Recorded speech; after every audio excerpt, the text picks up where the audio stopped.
നമസ്കാരം. ആസാദി നൈറ്റ് എഡിഷനിലേക്ക് ഏവർക്കും സ്വാഗതം. നോക്കാം ഇന്നത്തെ പ്രധാനപ്പെട്ട വാർത്തകൾ. CPM സംസ്ഥാന സമ്മേളനത്തിന് കൊല്ലത്ത് തുടക്കമായി. സംസ്ഥാനത്ത് SDPI ഓഫീസുകളിൽ ED റെയ്ഡ്. രാജ്യഭാഗമായി 12 ഇടങ്ങളിൽ പരിശോധന. ആനമതിൽ നിർമ്മാണ പുരോഗതി നേരിട്ട് വിലയിരുത്തും. കൊല്ലം വി പാർക്കിൽ ഷട്ടിൽ തട്ടി മന്ത്രി മുഹമ്മദ് റിയാസ്. Video viral. താനൂരിൽ നിന്ന് +2 വിദ്യാർത്ഥികളായ 2 പേരെ കാണാതായി. വിശദമായ വാർത്തകളിലേക്ക് കടക്കാം. CPM സംസ്ഥാന സമ്മേളനത്തിന് കൊല്ലത്ത് തുടക്കമായി. രക്തസാക്ഷി മണ്ഡപത്തിൽ പുഷ്പാർച്ചന ശേഷം CPM കോർഡിനേറ്റർ പോളിറ്റ് ബ്യൂറോ അംഗം പ്രകാശ് കാരാട്ട് പ്രതിനിധി സമ്മേളനം ഉദ്ഘാടനം ചെയ്തു. കേന്ദ്ര കമ്മിറ്റി അംഗം AK ബാലൻ പ്രതിനിധി സമ്മേളന നഗറിൽ പതാക ഉയർത്തി. പാർട്ടി സംസ്ഥാന സെക്രട്ടറി MV ഗോവിന്ദൻ പ്രവർത്തന റിപ്പോർട്ട് അവതരിപ്പിച്ചു. റിപ്പോർട്ട് അവതരിച്ച ശേഷം മുഖ്യമന്ത്രി പിണറായി വിജയൻ നവകേരള നയരേഖ അവതരിപ്പിച്ചു. റിപ്പോർട്ടിനുള്ള ചർച്ചകൾ ഇന്നും നാളെയും തുടരും. പ്രവർത്തന റിപ്പോർട്ടിന്മേലുള്ള ചർച്ചയ്ക്ക് 8-ന് പാർട്ടി സെക്രട്ടറി മറുപടി പറയും. നവകേരള രേഖയുമായി ബന്ധപ്പെട്ട ചർച്ചയ്ക്ക് 9-ന് മുഖ്യമന്ത്രി പിണറായി വിജയൻ മറുപടി പറയും. കേന്ദ്ര കമ്മിറ്റി അംഗം AK ബാലൻ കൺവീനറായ പ്രസിഡിയമാണ് പ്രതിനിധി സമ്മേളനം നിയന്ത്രിക്കുന്നത്. BJPക്കെതിരെ CPMന്റെ പോരാട്ടത്തിന് കോൺഗ്രസിൻ്റെ സർട്ടിഫിക്കറ്റ് വേണ്ടെന്ന് CPM പോളിറ്റ് ബ്യൂറോ അംഗം പ്രകാശ് കാരാട്ട് പറഞ്ഞു. നിയോ ഫാസിസത്തിൽ നിന്ന് പൂർണ്ണ ഫാസിസത്തിലേക്ക് ഇന്ത്യയെ കൊണ്ടുപോകാനുള്ള നീക്കത്തെ ശക്തമായി ചെറുക്കണമെന്നും CPM സംസ്ഥാന സമ്മേളനം ഉദ്ഘാടനം ചെയ്തുകൊണ്ട് കാരാട്ട് കൊല്ലത്ത് പറഞ്ഞു. VD സതീശിന് മറുപടിയാണ് പ്രകാശ് കാരാട്ടിൻ്റെ പ്രതികരണം. BJPയുടെ വർഗീയ ഫാസിസ്റ്റ് സർക്കാരിനെതിരായ പോരാട്ടത്തിൽ CPM വെള്ളം ചേർക്കുന്നു എന്ന മട്ടിൽ വ്യാപക പ്രചാരണം നടത്തുന്ന കോൺഗ്രസിന് ശക്തമായ മറുപടിയാണ് പ്രകാശ് കാരാട്ട് നൽകിയത്. ഹിന്ദുത്വ സാമ്പത്തിക ശക്തികൾക്ക് ഇന്ത്യയെ തിരഞ്ഞെടുത്ത് കൊടുത്ത് ക്രമേണ പൂർണ്ണ ഫാസിസത്തിലേക്ക് രാജ്യത്തെ എത്തിക്കാനാണ് RSSന്റെ ശ്രമം. ഇതിനെതിരായ പോരാട്ടത്തിൽ CPM എപ്പോഴും മുൻനിരയിൽ ഉണ്ടാകും. ഇടതു ശക്തികളുടെ ശക്തിയുള്ള കൂട്ടായ്മയും ഫാസിസത്തിനെതിരായ പോരാട്ടത്തിൽ ഉണ്ടാകണമെന്നും പ്രകാശ് കാരാട്ട് പറഞ്ഞു. State Conference of the Communist Party of India Marxist. The Kerala unit of the CPIM is the biggest and strongest unit of the party in our country. And this strong movement of our party in Kerala has a historical record beginning from the anti-imperialist and anti-feudal struggles from the 1930s. We all know about the heroic struggles of Karivallur, Kayyur, Punnapra Vayalar, and other innumerable struggles of the working class and the peasantry here in Kerala, which were led by the Communist Party. And it is this glorious tradition of the Communist Party in Kerala which has now been carried forward by the Communist Party of India Marxist.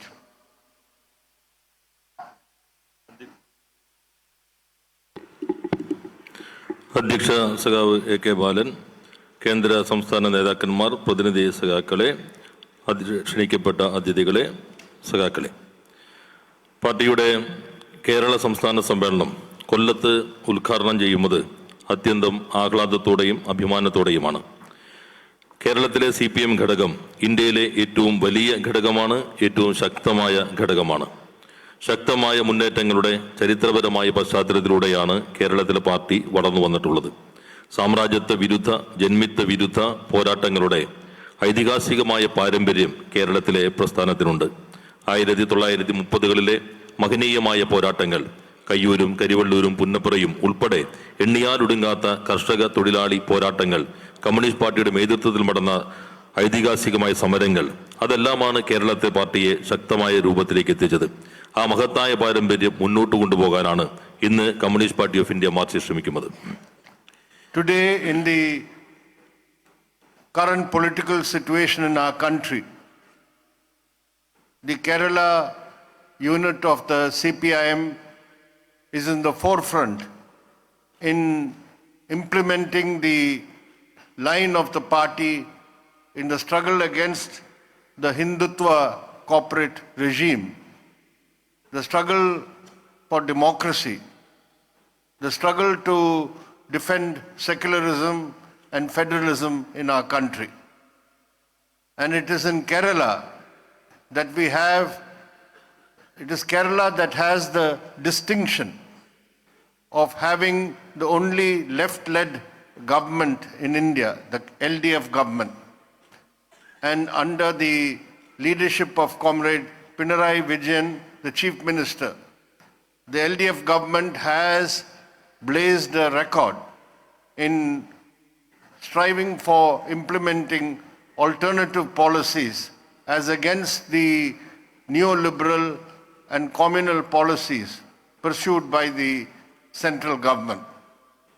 Therefore, this state conference in Kollam will be looked upon with great interest by not only the entire party membership, the supporters of the CPIM, but all left and democratic forces in the country, because they recognize that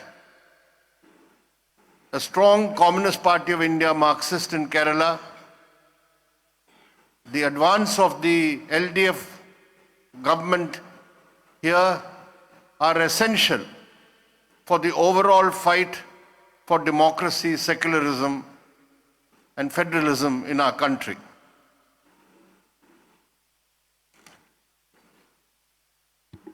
വർത്തമാനകാല സാഹചര്യത്തിൽ കേരളത്തിലെ party ഘടകം രാജ്യത്തെ party നയം നടപ്പിലാക്കുന്നതിൽ ഏറ്റവും മുൻപന്തിയിലാണ് നിൽക്കുന്നത്. Hindutva, corporate, ആധിപത്യ സംവിധാനത്തിനെതിരെ ജനാധിപത്യ മതനിരപേക്ഷ ഫെഡറൽ താൽപ്പര്യങ്ങൾ സംരക്ഷിക്കുന്നതിന് വേണ്ടി കേരളത്തിലെ പാർട്ടി ഏറ്റവും പ്രധാനപ്പെട്ട പങ്കുവഹിക്കുന്നു. കേരളം വ്യത്യസ്തമായൊരു അനുഭവമുള്ള പ്രദേശമാണ്. ഇന്ത്യയിലെ ഏക ഇടതുപക്ഷ സർക്കാർ കേരളത്തിലാണ് പ്രവർത്തിക്കുന്നത്.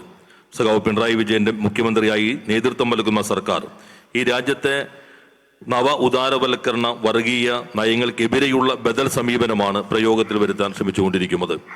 ഈ സംസ്ഥാന സമ്മേളനം കൊല്ലത്ത് നടക്കുമ്പോൾ പാർട്ടി അംഗങ്ങൾ മാത്രമല്ല, ഇടതുപക്ഷത്തെ സ്നേഹിക്കുന്ന ആളുകൾ, ജനാധിപത്യവാദികൾ എല്ലാവരും വലിയ താല്പര്യത്തോടെ ഈ സമ്മേളനത്തെ ശ്രദ്ധിക്കുന്നത് ഈ പ്രത്യേക പശ്ചാത്തലത്തിൽ കൂടിയാണ്. അവർ തിരിച്ചറിയുന്നുണ്ട് കേരളത്തിൽ ശക്തമായ പാർട്ടി എന്നുള്ളത്, ശക്തമായ CPIM കേരളത്തിൽ ഉണ്ടാകേണ്ടതും അത് LDF മുന്നേറ്റത്തിന് അനിവാര്യമാണ്. കേരളത്തിൽ മാത്രമല്ല, ഇന്ത്യയിലെ ഏകോപിതമായ ജനാധിപത്യത്തിനും മതനിരപേക്ഷതയ്ക്കും ഫെഡറലിസത്തെയും സംരക്ഷിക്കാൻ വേണ്ടിയുള്ള പോരാട്ടത്തിന്റെ അനിവാര്യമായ മുന്നുപാധിയാണ് കേരളത്തിലെ ഇടതുപക്ഷത്തെയും ഈ സർക്കാരിനെയും പാർട്ടിയെയും ശക്തിപ്പെടുത്തുകയുമുള്ളത്.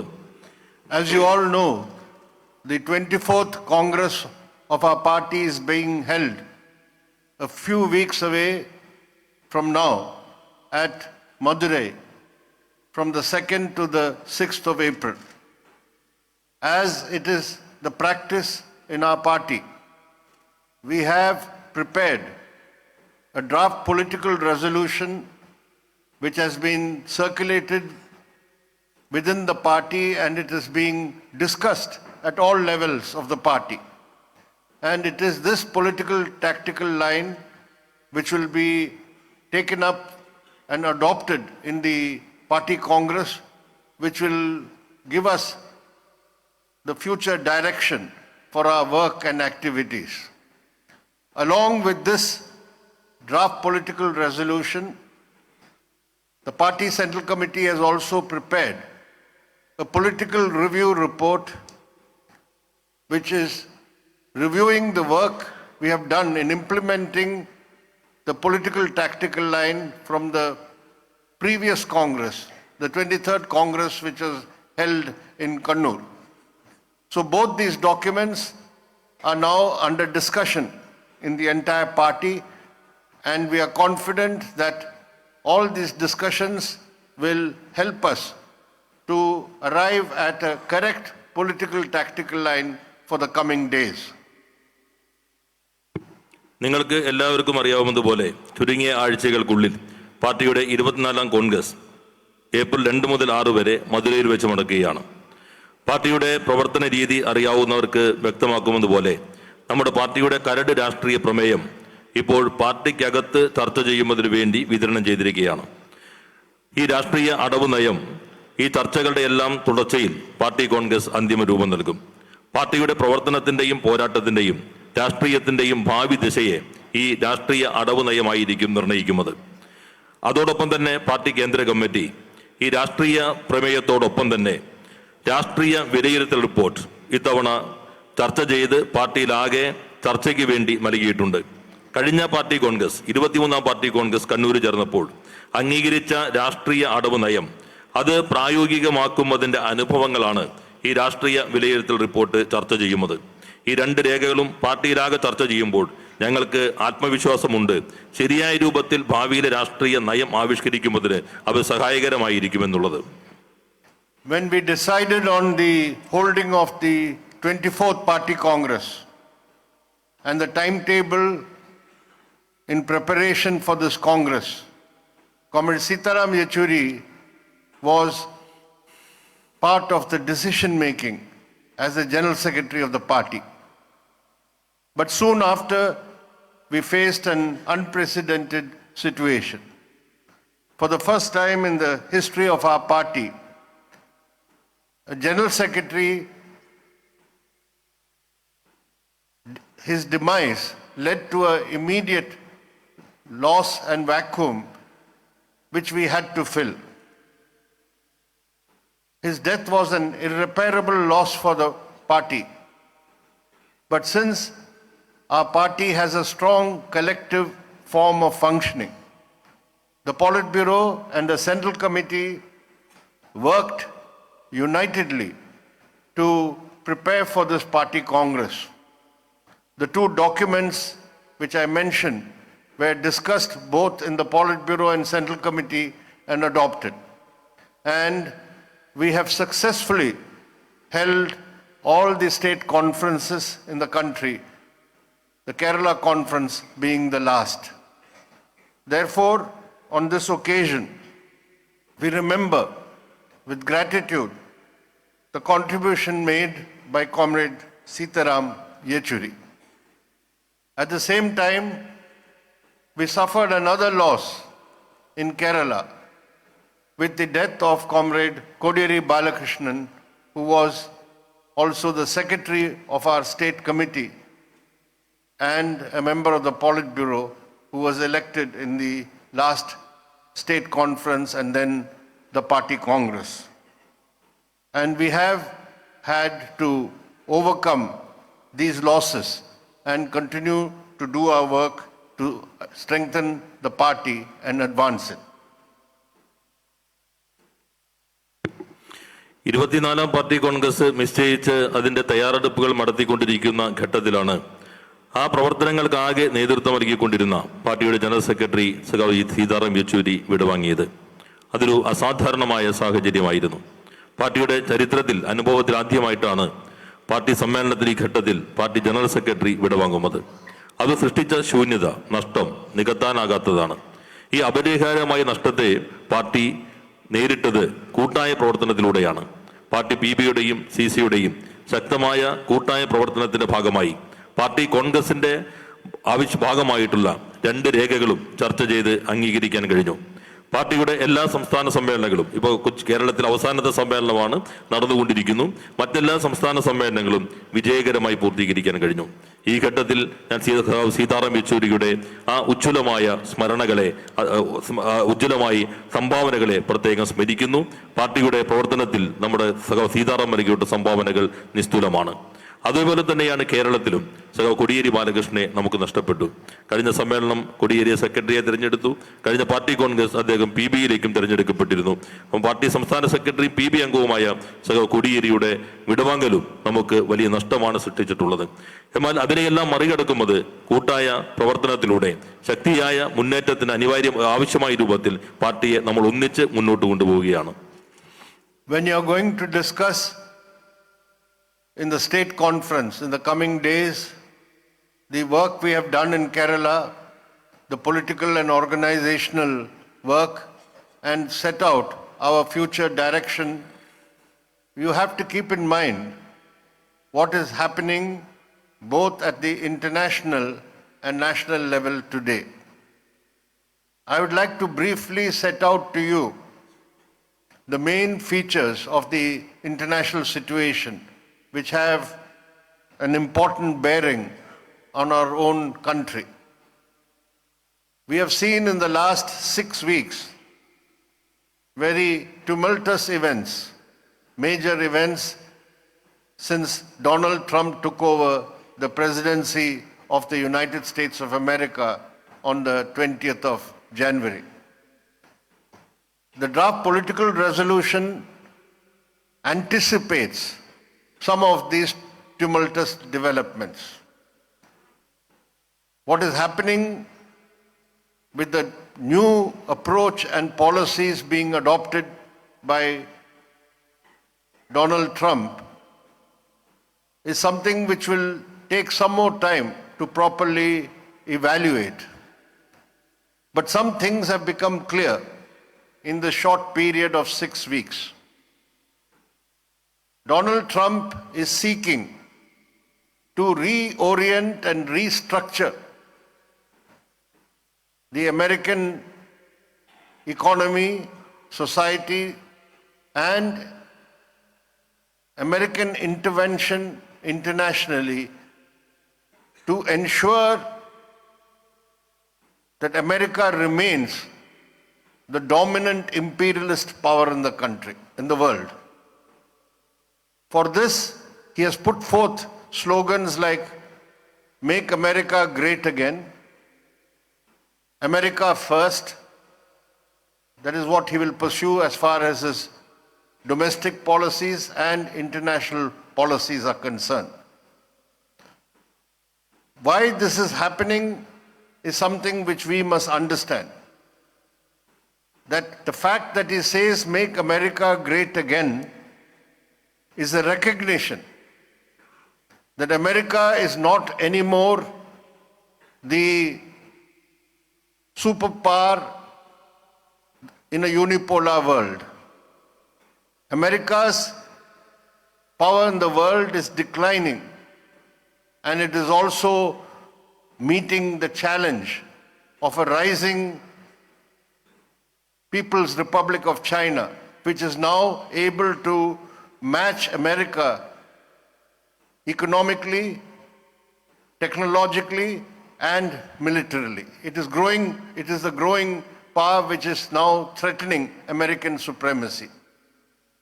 And Donald Trump's what appears to be outlandish efforts is to reassert America's leadership of the imperialist world and to crudely, at times, establish American hegemony. ഇനിയുള്ള ദിവസം സംസ്ഥാന സമ്മേളനം നിങ്ങളുടെ രാഷ്ട്രീയ സംഘടനാ പ്രവർത്തനങ്ങളെയാണ് വിലയിരുത്തി ചർച്ചകൾ സംഘടിപ്പിക്കാൻ പോകുന്നത്. ഈ ഘട്ടത്തിൽ ആ ചർച്ചകൾക്ക് സഹായകരമാകുന്ന രൂപത്തിൽ സാർവദേശീയ ദേശീയ സാഹചര്യങ്ങളിൽ ചില പ്രശ്നങ്ങളാണ് ഞാൻ ശ്രദ്ധയിൽ കൊണ്ടുവരാൻ ശ്രമിക്കുന്നത്. അത് നമ്മുടെ രാജ്യത്തെ കൂടി ബാധിക്കുന്ന പ്രധാനപ്പെട്ട സാർവദേശീയ പ്രശ്നങ്ങളാണ് പ്രതിപാദിക്കുന്നത്. പ്രത്യേകിച്ചും ജനുവരി 20 അമേരിക്കൻ പ്രസിഡന്റായി ട്രംപ് ചുമതല എടുത്തതിന് ശേഷം ഇപ്പോൾ നടപ്പിലാക്കിക്കൊണ്ടിരിക്കുന്ന മാറ്റങ്ങൾ, അത് നമ്മുടെ രാഷ്ട്രീയ പ്രമേയം ചിലതെല്ലാം മുൻകൂട്ടി കണ്ടിരുന്നു. ഇപ്പോൾ യഥാർത്ഥത്തിൽ എന്താണ് സംഭവിക്കുന്നത്?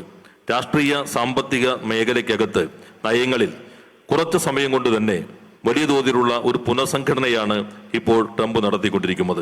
സമ്പദ്ഘടനയിൽ, സമൂഹത്തിൽ, രാഷ്ട്രീയ മണ്ഡലത്തിൽ എല്ലാം തന്നെ 6 ആഴ്ചയുടെ ഹ്രസ്വകാലയളവിനുള്ളിൽ പുനഃസംഘടനയിലൂടെ ആധിപത്യം വീണ്ടും ഉറപ്പിക്കുന്നതിനുള്ള ശ്രമമാണ് നടത്തുന്നത്. അതുവഴി അന്താരാഷ്ട്ര അമേരിക്കൻ ഇടപെടലുകളെ കുറെ കൂടി അവരുടെ ആധിപത്യം ഉറപ്പിക്കുന്ന രൂപത്തിലേക്ക് മാറ്റിത്തീർക്കാനായി ട്രംപ് ശ്രമിക്കുന്നു. സാമ്രാജ്യത്വ ആധിപത്യ രാഷ്ട്രം അമേരിക്ക തന്നെയാണെന്നാണ് അദ്ദേഹം പ്രഖ്യാപിക്കുന്നത്. അമേരിക്ക ആദ്യം, അമേരിക്കയെ വീണ്ടും മഹത്തരമാക്കുക, ഇത്തരം മുദ്രാവാക്യങ്ങൾ ട്രംപ് ഉയർത്തുന്നു. അതിന്റെ അടിസ്ഥാനത്തിൽ ആഭ്യന്തര വിദേശ നയം ആവിഷ്കരിക്കുന്നു. എന്തുകൊണ്ടാണ് ഇത്തരം മുദ്രാവാക്യങ്ങൾ ആവിഷ്കരിക്കാൻ ട്രംപ് നിർബന്ധിതമാകുന്നത്, അല്ലെങ്കിൽ അമേരിക്ക നിർബന്ധിതമാകുന്നത്?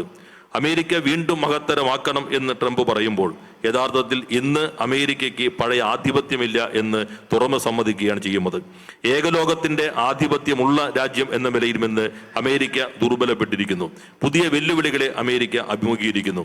പ്രത്യേകിച്ചും ചൈനയുടെ മുന്നേറ്റം സാമ്പത്തികവും സാങ്കേതികവും സൈനികവുമായ മേഖലകൾക്കകത്ത് അമേരിക്കൻ ആധിപത്യത്തെ തുടർച്ചയായി വെല്ലുവിളിക്കുന്നു. അതുകൊണ്ടാണ് ട്രംപിന്റെ ശ്രമം വീണ്ടും തങ്ങളുടെ ആധിപത്യം ഉറപ്പിക്കാൻ വേണ്ടിയാണ്.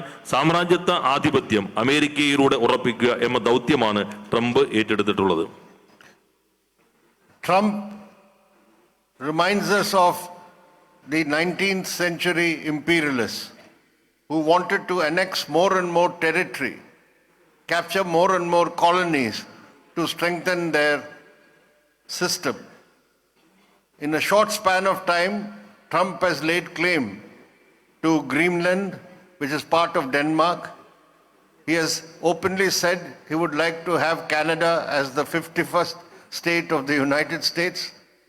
He has laid claim to the Panama Canal, saying it was originally owned by the United States of America. And even he has gone to the extent of saying, hand over the Gaza Strip to us so that we can develop it as a resort on the Mediterranean.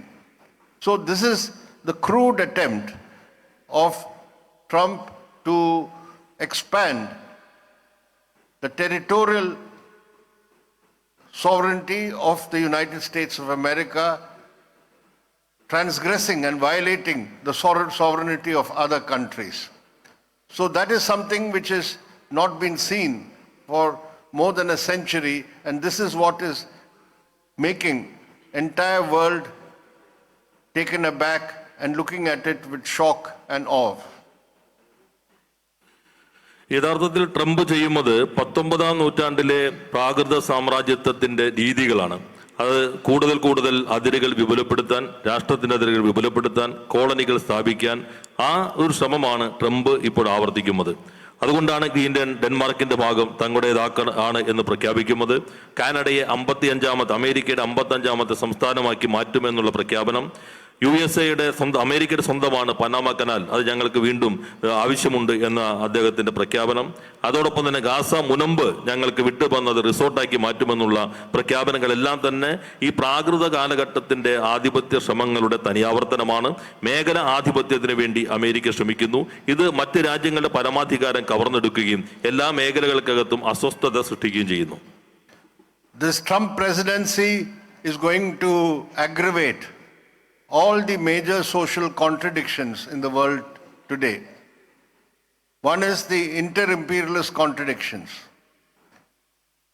Earlier, under President Biden, using the Ukraine war against Russia, the entire European capitalist powers were united under the leadership of the United States.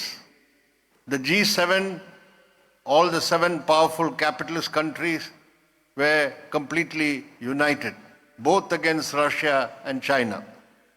But now Trump is clearly telling Europe that you are subordinate to us. You have to either listen to us or go your own way. And this is going to lead to inter-imperialist contradictions getting accentuated. ട്രംപിന്റെ ഈ ചുരുങ്ങിയ കാലം കൊണ്ട് തന്നെ ലോകത്തിന്റെ സാമൂഹ്യ വൈരുദ്ധ്യങ്ങൾ കുറെ കൂടി ശക്തിപ്പെടുന്നു. സാമ്രാജ്യത്വ രാജ്യങ്ങൾ തമ്മിലുള്ള വൈരുദ്ധ്യം യഥാർത്ഥത്തിൽ അത് ശക്തമായിരുന്നില്ല, നിശബ്ദമായിരുന്നു കഴിഞ്ഞ കാലയളവിൽ നമുക്കറിയാം. പ്രത്യേകിച്ചും ബൈഡന്റെ കാലഘട്ടത്തിൽ യുക്രൈൻ റഷ്യക്കെതിരെ നടത്തിക്കൊണ്ടിരുന്ന യുദ്ധത്തിൽ യൂറോപ്യൻ രാജ്യങ്ങളെ ആകെ ഐക്യത്തോടെ അമേരിക്കയ്ക്കൊപ്പം നിലനിർത്താൻ കഴിഞ്ഞിരുന്നു. അതോടൊപ്പം തന്നെ G7 രാജ്യങ്ങൾ റഷ്യയ്ക്കും ചൈനയ്ക്കും എതിരെയുള്ള ഏകോപിതമായ മുന്നേറ്റത്തിന്റെ ഭാഗമായിരുന്നു.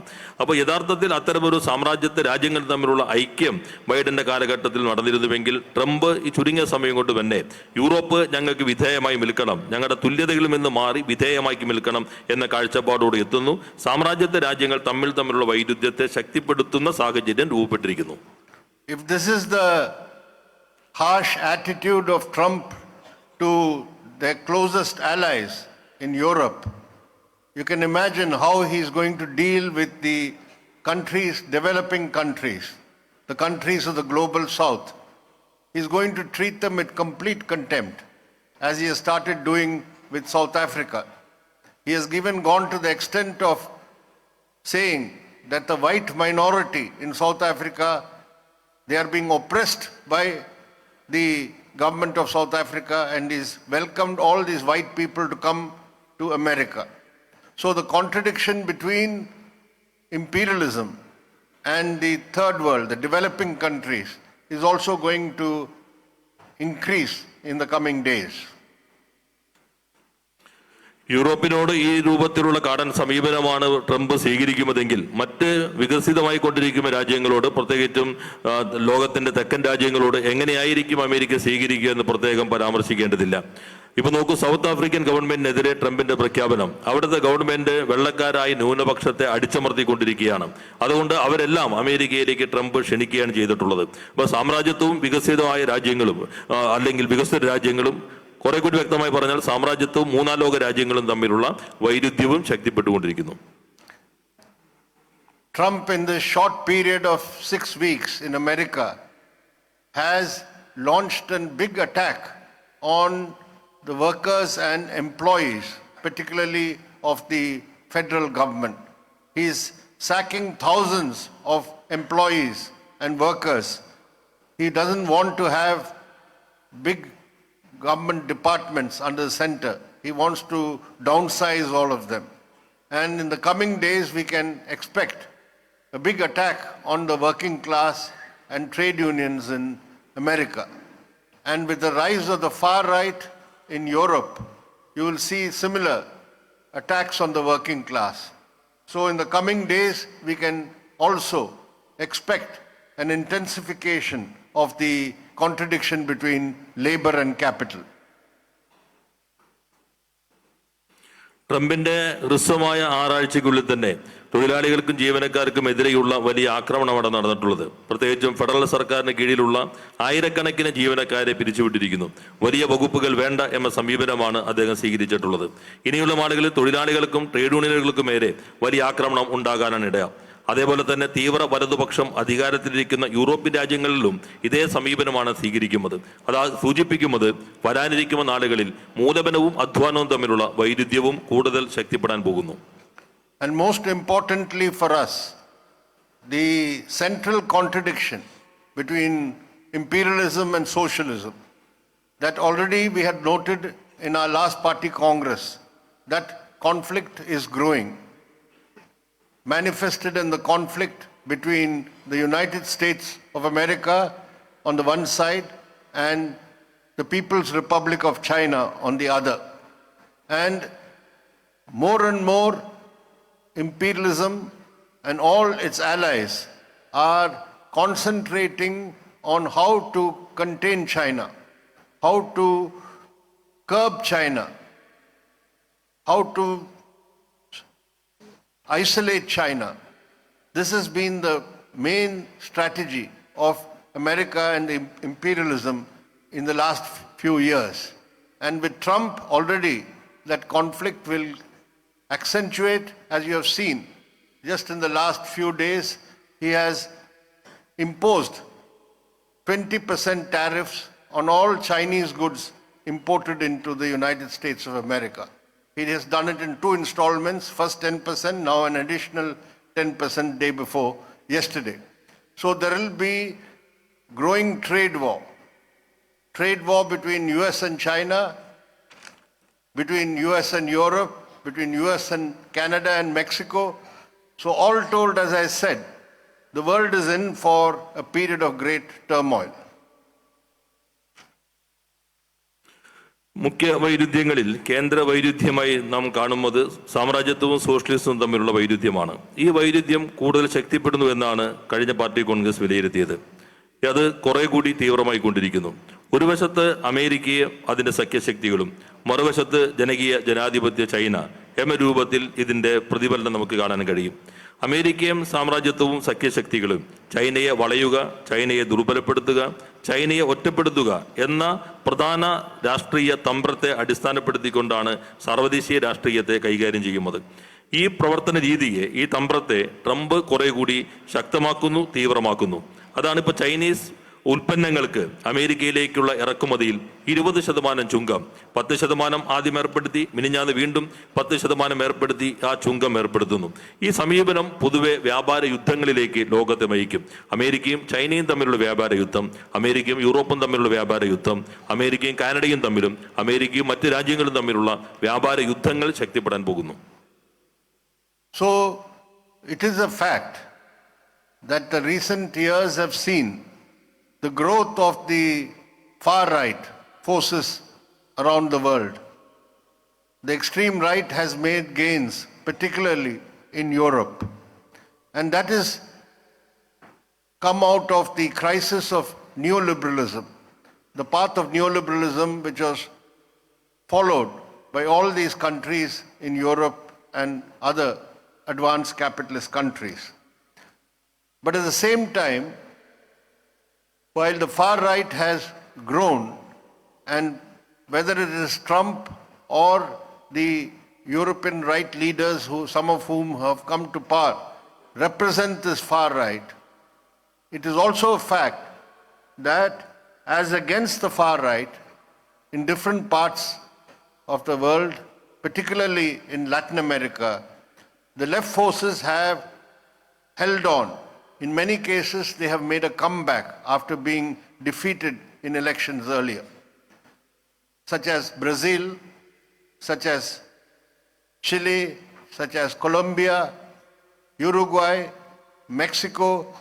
In all these countries, you have now left of center presidents who have been elected by their peoples. And therefore, the path is clear that those who will fight against imperialist hegemony, those who fight against neoliberal policies, that is the left, if they do that, they will make advances. Unlike the social democrats in Europe, who long ago surrendered and began supporting and implementing neoliberal policies. So whether it is in France, whether it is in Germany, you'll see the results that while the right has definitely advanced, the left also has been able to make gains in countries like France and Germany. So in the coming days, as I said, as Marxists, this accentuation of all the four contradictions will provide new opportunities for the left forces to take up struggles of the working people, to take up the fight against the far right and neo-fascist forces and be able to make advances. ഇന്നത്തെ ലോകത്തിൻ്റെ നിലനിൽക്കുന്ന വസ്തുതകൾ പരിശോധിക്കുകയാണെങ്കിൽ രാഷ്ട്രീയ മണ്ഡലത്തിൽ തീവ്ര വലതുപക്ഷം നേട്ടങ്ങൾ കൈവരിക്കുന്നു. വിവിധ തെരഞ്ഞെടുപ്പുകളിൽ പ്രത്യേകിച്ച് യൂറോപ്പിലും ഇവർ രാഷ്ട്രീയ അധികാരത്തിലേക്ക് വരുന്നു. അതിന് പ്രധാനപ്പെട്ട കാരണം നവ ഉദാരവൽക്കരണ പ്രതിസന്ധിയുടെ മറ്റൊന്നായി ഇത് കാണാൻ കഴിയും. വികസിത മുതലാളിത്ത രാജ്യങ്ങളിൽ പ്രത്യേകിച്ചും ഈ നവ ഉദാരവൽക്കരണ പ്രതിസന്ധിയെ തീവ്ര വലതുപക്ഷത്തിന് ശക്തമായി അതിനോടുള്ള വിയോജിപ്പുകളെ ആ രൂപത്തിലേക്ക് തിരിച്ചുവിടാൻ കഴിഞ്ഞു എന്നതുകൂടി കാണണം. തീവ്ര വലതുപക്ഷമെന്ന രൂപത്തിൽ ട്രംപ് അമേരിക്കയിലും അല്ലെങ്കിൽ പല യൂറോപ്യൻ രാജ്യങ്ങളിലും അധികാരത്തിൽ വന്ന പാർട്ടികളും അവരെല്ലാവരും തന്നെ ഈ നയങ്ങളുടെ വക്താക്കളായിരുന്നു. എന്നാൽ മറ്റൊരു ഭാഗം കൂടി കാണാൻ കഴിയും. ഇപ്പോൾ ലാറ്റിൻ അമേരിക്ക നോക്കുകയാണെങ്കിൽ ഇടതുപക്ഷ ശക്തികളുടെ നേരത്തെ തെരഞ്ഞെടുപ്പിൽ അധികാരം നഷ്ടപ്പെട്ട രാജ്യങ്ങളിൽ ഉൾപ്പെടെ ഒരു തിരിച്ചുവരവിൻ്റെതായ അനുഭവം നമുക്ക് കാണാൻ കഴിയും. പ്രത്യേകിച്ചും Brazil, Chile, Colombia, Uruguay, Mexico ഈ രാജ്യങ്ങളിലെല്ലാം തന്നെ ഇടതുപക്ഷത്തിന് തിരിച്ചു വരാൻ കഴിഞ്ഞു. ഇടതുപക്ഷമോ അല്ലെങ്കിൽ മധ്യ രാഷ്ട്രീയ നയം സ്വീകരിക്കുന്നവരോ പ്രധാനപ്പെട്ട അധികാര സ്ഥാനങ്ങളിലേക്ക് ഈ രാജ്യങ്ങളിൽ വരാൻ കഴിയുന്നു എന്നുള്ളതാണ്. ഇത് ദിശ വ്യക്തമാക്കുന്നുണ്ട്.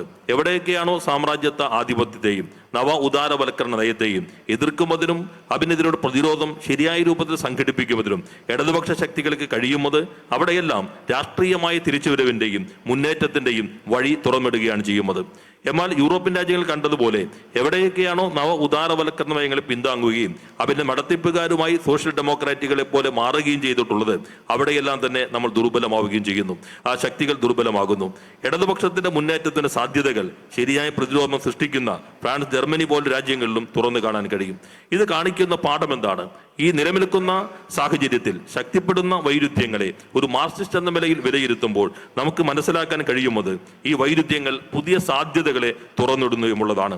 അധ്വാനിക്കുന്ന വർഗത്തിന്റെ ശക്തമായ പോരാട്ടത്തിന്റെ മുന്നേറ്റത്തിനാവശ്യമായ പുതിയ സാധ്യതകൾ ഇന്നത്തെ കാലഘട്ടം തുറന്നിടുന്നു എന്ന് വായിച്ചെടുക്കാൻ കഴിയും. When we talk about left gains or advances, we should not forget that in our own part of the world, in South Asia, there has been a significant victory for the left in Sri Lanka. The Janata Vimukti Perumana, which is a party which is based on Marxism, has been able, through a left coalition, to not only win the presidentship of Sri Lanka, but also get four-fifths majority in parliament. A party which had 3 MPs in the previous parliament today has 155 MPs. This is a remarkable advance for the left in Sri Lanka, and because it belongs to our region, we have to heartened by this development. ഇത്തരത്തിലുള്ള ഇടതുപക്ഷ മുന്നേറ്റങ്ങളെ കുറിച്ച് സൂചിപ്പിക്കുമ്പോൾ നാം മറക്കാതിരിക്കേണ്ടത്, ശക്തമായി ഓർക്കേണ്ട ഒന്ന്, ദക്ഷിണ ഏഷ്യക്കകത്തുള്ള ശ്രീലങ്കയിൽ അവിടെ ഇടതുപക്ഷത്തിനുണ്ടായ മുന്നേറ്റമാണ്. ജനതാ വിമുക്തി പെരുമന പാർട്ടി മാർക്സിസത്തെ അടിസ്ഥാനപ്പെടുത്തി പ്രവർത്തിക്കുന്ന പാർട്ടിയാണ്.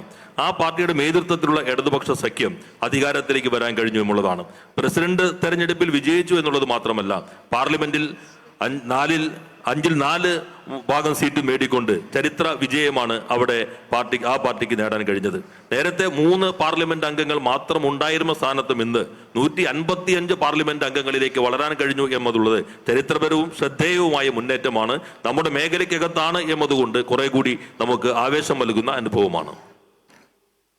In this whole far right spectrum which has developed in America, in Europe, and even in Latin America, where does our country stand? Where does Narendra Modi and the BJP government stand?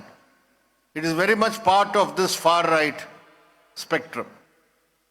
Because if you see what has been one of the most horrific wars which has been waged in recent times, that was Israel's war, genocidal war in Palestine, in which, at a conservative estimate, more than 100,000 people, most of them women and children, have lost their lives. The Modi government has supported Israel in this war. Throughout this war, Modi's government has allowed export of arms from India to Israel so that they can use it in the Gaza war. This is unprecedented for India because traditionally, since independence, every Indian government has always supported the Palestinian cause. But today, we stand with the oppressors, the Israelis. If you look at the allies of America today, even before Trump, we find that Narendra Modi has allied with the United States of America in foreign policy and in strategic policies. I don't want to go into all the details, but the last thing which is there now is the Quad, the Quadrilateral Alliance, which India has joined. It consists of the United States, Japan, Australia, and India. And the only purpose for this Quad, which was set up by America, is to use this as a security alliance against China. And we have not only willingly gone into that alliance, but we are advocating further strengthening of this alliance.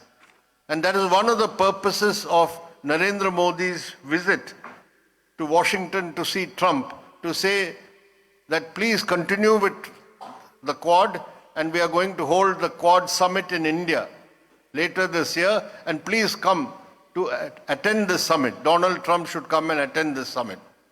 So it is clear on which side the Modi government in India is arrayed. It is fully with the United States of America. And now under Trump, when America goes out on its more and more aggressive path, India, by being allied with the United States of America, is going to get cut off and isolated from all the countries of the global south, the developing countries. So the path that this government is taking, the external policies are actually a reflection of the character of this government, which in our political resolution draft political resolution. We have called it a Hindutva corporate regime which is displaying neo-fascist characteristics.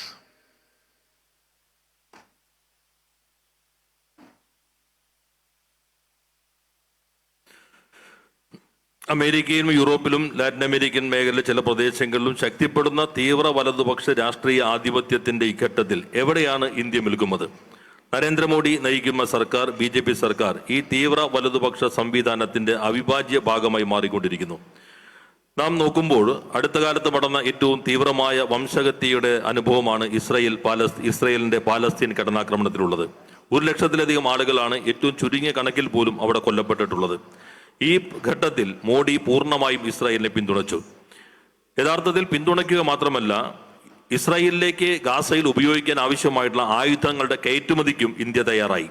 സ്വാതന്ത്ര്യാനന്തര ഇന്ത്യയുടെ ചരിത്രത്തിൽ ആദ്യമായിട്ടാണ് ഒരു government ഇങ്ങനെ ഒരു സമീപനം സ്വീകരിക്കുന്നത്. ഇതുവരെയുള്ള ഗവൺമെന്റുകളുടെ പൊതുവായ ചരിത്രം എന്നുള്ളത് പാലസ്തീൻ പ്രശ്നത്തിനൊപ്പം നിലകൊള്ളുക എന്നുള്ളതായിരുന്നു. എന്നാൽ അതിൽ നിന്ന് വ്യത്യസ്തമായി ആധിപത്യത്തിന്റെ ശക്തികൾക്കൊപ്പം, വേട്ടക്കാർക്കൊപ്പം, ഇസ്രായേലിനൊപ്പം നിൽക്കുന്ന സമീപനമാണ് ഇപ്പോൾ മോഡി സർക്കാർ സ്വീകരിച്ചിട്ടുള്ളത്. നേരത്തെ തന്നെ മോഡി ഇത്തരത്തിലുള്ള ബന്ധം ശക്തിപ്പെടുത്തുന്നതിന് അമേരിക്കൻ സഖ്യത്തിന്റെ അവിഭാജ്യ ഭാഗമായി മാറുന്നതിനുള്ള ശ്രമങ്ങളാണ് വിദേശ നയത്തിലും തന്ത്രപരമായ നയങ്ങളിലുമെല്ലാം തന്നെ ആവിഷ്കരിച്ചിട്ടുള്ളത്.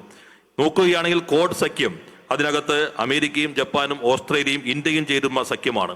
ആ സഖ്യത്തിന് ഒരൊറ്റ ലക്ഷ്യമേ ഉള്ളൂ, ചൈനയ്ക്കെതിരെയുള്ള വളയുക, ചൈനയ്ക്കെതിരെയുള്ള സുരക്ഷിതമായ സഖ്യം എന്ന ഒറ്റ ലക്ഷ്യത്തോടെ മാത്രം രൂപം കൊണ്ട ആ സഖ്യത്തെ അതിനകത്ത് ഭാഗമാവുക മാത്രമല്ല, അതിനെ ശക്തിപ്പെടുത്താനാണ് നരേന്ദ്രമോദി ശ്രമിക്കുന്നത്. മോഡിയുടെ വാഷിംഗ്ടൺ സന്ദർശനത്തിന്റെ പ്രധാനപ്പെട്ട ഉദ്ദേശങ്ങളിലൊന്ന് കോഡിന്റെ അടുത്ത ഉച്ചകോടി ഇന്ത്യയിൽ നടത്താമെന്നും ആ ഉച്ചകോടിയിൽ ട്രംപിനെ ക്ഷണിക്കുകയുമായിരുന്നു അദ്ദേഹത്തിന്റെ പ്രധാനപ്പെട്ട ദൗത്യം എന്നുള്ളത്. ഇത് എവിടെയാണ് നമ്മുടെ രാജ്യം ഇപ്പോൾ നിൽക്കുന്നത് എന്ന് വ്യക്തമാക്കുന്നു. അമേരിക്ക കൂടുതൽ തീവ്ര വലതുപക്ഷ രാഷ്ട്രീയ മേഖലയിലേക്ക് തിരിയുമ്പോൾ അതിന്റെ ഏറ്റവും വിശ്വസ്ത സഖ്യമായി നമ്മുടെ രാജ്യത്തെ മാറ്റി തീർക്കുകയാണ് ഈ ഗവൺമെന്റ് ചെയ്യുന്നത്. അതിന്റെ ഭാഗമായി ഈ സമീപനത്തിനെതിരെ നിലപാട് സ്വീകരിക്കുന്ന ആഗോള ദക്ഷിണ സംവിധാനങ്ങൾ, രാജ്യങ്ങളുടെ കൂട്ടായ്മയുടെ പ്രതിരോധ നിരയിൽ നിന്ന് നമ്മുടെ രാജ്യം കൂടുതൽ ഒറ്റപ്പെട്ടുകൊണ്ടിരിക്കുന്നു. വിദേശനയം എന്നുള്ളത് ആഭ്യന്തര നയത്തിന്റെയും ഈ രാജ്യത്ത് നിലനിൽക്കുന്ന സർക്കാരിന്റെയും സ്വഭാവത്തിന്റെ പ്രതിഫലനമാണ്. എന്താണ് ആ സ്വഭാവം? പാർട്ടിയുടെ കരട് രാഷ്ട്രീയ നയം വ്യക്തമാക്കുന്നുണ്ട്. ഹിന്ദുത്വ കോർപ്പറേറ്റ് ആധിപത്യം, നവഫാസിസ്റ്റ് പ്രവണതകളാൽ പ്രതിഫലിക്കുന്ന ആധിപത്യം, അതാണ് ഇന്ന് രാജ്യത്ത് നിലനിൽക്കുന്ന സർക്കാരിന്റെ മൗലികമായ സ്വഭാവം എന്നുള്ളത്. In the Lok Sabha elections held last year, the BJP suffered a setback in not being able to win a majority in the Lok Sabha, unlike the previous 2 elections. And this has constrained them from going ahead with changing the constitution. They thought they would get enough majority, a brute majority, to change the constitution as per the RSS agenda. To that extent, this setback for the BJP is a gain for the secular and democratic forces of our country.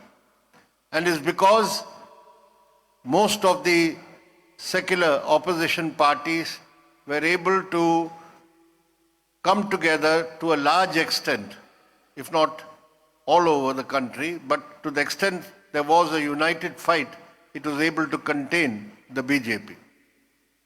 But after that, when the 3rd term of the Modi government has begun, we have seen in the last 9 months that there is no let-up in the drive to fulfill the agenda of the BJP and the RSS. The 3-pronged drive continues. First is the Hindutva communal agenda that is being driven forward. Second, the pro-corporate neoliberal policies that is also being aggressively pursued. And the third is the authoritarian drive, which tramples upon federalism, which tramples upon democracy and democratic rights, and subverts all the constitutional bodies and norms in the country. So all these three factors exist and they are continuing to pursue that. This must be kept in mind. കഴിഞ്ഞ വർഷം നടന്ന ലോക്സഭാ തെരഞ്ഞെടുപ്പിൽ BJPക്ക് തിരിച്ചടിയുണ്ടായി. ഇതിനു മുൻപ് നടന്ന 2 തെരഞ്ഞെടുപ്പുകൾ വ്യത്യസ്തമായി ഇത്തവണ BJPക്ക് ഒറ്റയ്ക്ക് ഭൂരിപക്ഷം കിട്ടിയില്ല. അത് ഭരണഘടന മാറ്റുന്നതിനും ആ രൂപത്തിൽ കുറെ കൂടി തീവ്രമായി തങ്ങളുടെ നയങ്ങൾ മുന്നോട്ട് കൊണ്ടുപോകാൻ കഴിയും എന്നുള്ള BJPയുടെ ശ്രമങ്ങൾക്കുള്ള തിരിച്ചടി കൂടിയാണ്. മതനിരപേക്ഷ ജനാധിപത്യ ശക്തികളെ സംബന്ധിച്ചിടത്തോളം ഇത് അത്രത്തോളം ഒരു വിജയം തന്നെയാണ്. കഴിയാവുന്നിടത്തോളം ഐക്യത്തോടെ BJPയെ ഒറ്റപ്പെടുത്താനും BJPയെ പരാജയപ്പെടുത്താനും പൂർണ്ണമായും രാജ്യവ്യാപകമായി കഴിഞ്ഞില്ലെങ്കിൽ പോലും പരമാവധി മതനിരപേക്ഷ ജനാധിപത്യ ശക്തികൾ കഴിഞ്ഞു എന്നത് ഈ വിജയത്തിലേക്ക് നയിച്ച പ്രധാനപ്പെട്ട ഘടകമാണ്.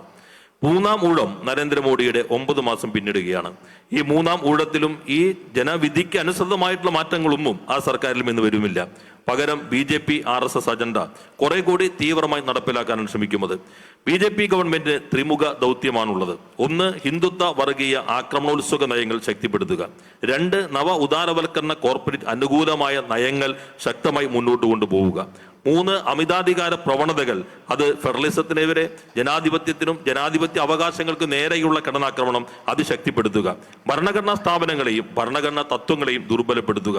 അത് ശക്തിപ്പെടുത്തിക്കൊണ്ടാണ് അവർ മുന്നോട്ട് പോകുന്നത് എന്ന് നമ്മൾ എപ്പോഴും ഓർക്കണം. So we are going to see more concerted efforts at privatization of public sector enterprises and public assets through the national monetization pipeline. And we are going to see more naked favoritism for the favored big capitalists of the Modi government, like the Adanis and the Ambanis. And we are going to see new attacks on the federal system, like the One Nation, One Election slogan, which is now sought to be made into law through the constitutional amendment which has now been introduced in Parliament. The implications of this simultaneous elections for Parliament and assemblies is going to be a direct assault on the rights of states and their state legislatures. Because through this constitutional amendment, the center can tinker with the tenure of a state legislature.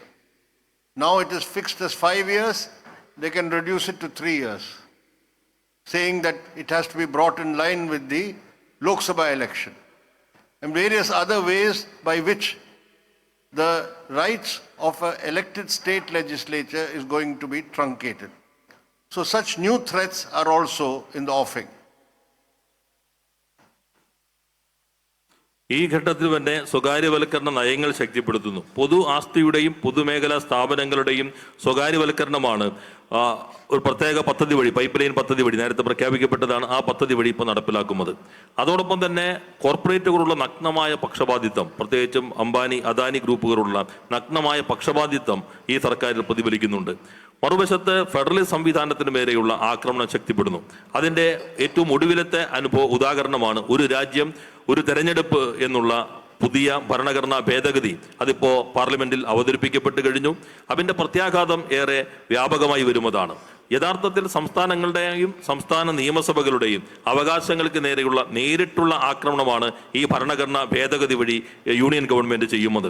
സംസ്ഥാന നിയമസഭകളുടെ കാലാവധിയെ union government നിശ്ചയിക്കാൻ കഴിയുന്ന രൂപത്തിലേക്ക് ഈ സാഹചര്യം മാറുന്നു. യഥാർത്ഥത്തിൽ 5 വർഷം എന്നുള്ളത് 3 വർഷമാക്കിയോ അല്ലാതെയോ മാറ്റി തീർക്കാനായി ഇവർക്ക് കഴിയുന്നുണ്ട്. തെരഞ്ഞെടുക്കപ്പെട്ട നിയമസഭകളുടെ അവകാശത്തിന് മേലുള്ള കടന്നാക്രമണമായി ഇത് മാറുന്നു. The 4 labor codes which were adopted in Parliament some time back is now going to be notified after the rules etc. have been framed, and that is going to happen now by the 1st of April. This will be a direct attack on the rights of the working class and the trade unions. There is also a draft agricultural marketing policy which seeks to bring back through the back door some of the provisions which were there in the 3 farm laws which were defeated and they were forced to withdraw. So fighting for the rights of the working class, opposing these labor laws, opposing new attacks on the peasantry and the farmers, all this is coming up in the agenda for the left and the democratic forces. Already against the 4 labor codes, all the central trade unions are planning to go for a one-day general strike. They're working out that. Also against this draft marketing agricultural policy also, all the Kisan organizations are planning to go into struggle. So therefore, on all the burning issues before the people, unemployment, price rise, anti-labor policies, anti-farmer policies, on all this, we have to gear up. The party has to take the lead in fighting or leading the struggles. The party has to unite with other left and democratic forces and other class and mass organizations to see that the Modi government's anti-people policies are fought back and resisted. 4 labour കോഡുകൾ നേരത്തെ തന്നെ നിയമമായി കഴിഞ്ഞിരുന്നു. ഇപ്പോൾ അതിൻ്റെ ചട്ടങ്ങൾ അംഗീകരിച്ച് April 1 മുതൽ വിജ്ഞാപനം പുറപ്പെടുവിച്ച് നടപ്പിലാക്കാൻ ശ്രമിക്കുകയാണ്. ഇത് തൊഴിലാളി വർഗത്തിനും ട്രേഡ് യൂണിയനുകളുടെ അവകാശങ്ങൾക്കും നേരെയുള്ള കടുത്ത ഒരു ആക്രമണമായിരിക്കും. മറുവശത്ത് കർഷക കമ്പോള നയം ഇപ്പോൾ ആവിഷ്കരിച്ചിരിക്കുന്നു. നേരത്തെ ചെറുത്തു തോൽപ്പിക്കപ്പെട്ട കർഷകരുടെ മറ്റ് വിഭാഗങ്ങളുടെയും വലിയ പോരാട്ടങ്ങളുടെ ചെറുത്തു തോൽപ്പിക്കപ്പെട്ട പിൻവലിക്കാൻ നിർബന്ധിതമായ 3 കർഷക നിയമങ്ങൾ പിൻവാതിലിലൂടെ നടപ്പിലാക്കാനാണ് ഈ കർഷക കമ്പോള നയത്തിലൂടെ ഇവർ ശ്രമിക്കുന്നത്. അതിനെതിരെ ലേബർ കോഡിനെതിരെയും ഈ കർഷക കമ്പോള നയത്തിനെതിരെയും ജനാധിപത്യ ശക്തികളുടെ വലിയ പോരാട്ടം ഉയർന്നു വരേണ്ടതുണ്ട്. ട്രേഡ് യൂണിയനുകൾ ഒറ്റക്കെട്ടായി എല്ലാ കേന്ദ്ര ട്രേഡ് യൂണിയനുകളും ഒരു ദിവസത്തെ പണിമുടക്കം ഈ ലേബർ കോഡിനെതിരെ ഇപ്പോൾ ആലോചിക്കുന്നുണ്ട്. അതോടൊപ്പം തന്നെ കാർഷിക മേഖലയിൽ കമ്പോള നയത്തിനെതിരായി കർഷക സംഘടനകളുടെ പ്രക്ഷോഭവും കൂട്ടായി തന്നെ ആലോചിക്കുന്നുണ്ട്. ജനങ്ങളുടെ ജീവിതത്തിന് മേലെയുള്ള കടന്നാക്രമണം, തൊഴിലാളി വിരുദ്ധമായ നയങ്ങൾ, കർഷക വിരുദ്ധമായ നയങ്ങൾ അവയാകെ ഈ ഗവൺമെന്റ് നടപ്പിലാക്കാൻ ശ്രമിക്കുമ്പോൾ അതിനെതിരെയുള്ള പോരാട്ടങ്ങളുടെ നേതൃത്വമാകെ ഏറ്റെടുക്കാൻ പാർട്ടിക്ക് കഴിയേണ്ടതുണ്ട്. അതോടൊപ്പം തന്നെ ഇടത് ജനാധിപത്യ ശക്തികളുടെ ഐക്യം അത് ശക്തിപ്പെടുത്തി മുന്നോട്ട് കൊണ്ടുപോകണം. വർഗ ബഹുജന സംഘടനകളുടെ അതിവിപുലമായ ഐക്യത്തിനും പാർട്ടി നേതൃത്വം നൽകണം. ആ രൂപത്തിലുള്ള പോരാട്ടങ്ങളിലൂടെ മോഡിയുടെ ജനവിരുദ്ധ നയങ്ങളെ ചെറുത്തു തോൽപ്പിക്കാനുള്ള വലിയ പോരാട്ടങ്ങൾക്ക് നേതൃത്വം നൽകാൻ കഴിയേണ്ടതുണ്ട്. All these struggles of the working class and other sections of the working people are necessary, and we must be able to develop and intensify these struggles. But they alone won't be sufficient to meet the challenge of this Hindutva corporate regime, because our party recognizes that behind the BJP is the Rashtriya Swayamsevak Sangh, the RSS, which has a fascistic ideology. And it is the RSS which has penetrated, using the BJP in government, into all state institutions, which is seeking to remold and reshape our cultural and educational systems. And therefore, along with the fight on the demands, economic demands of the working people against the neoliberal policies, we also have to integrate the struggle with the struggle against the Hindutva communal ideology and the way it is penetrating in different sections of our society.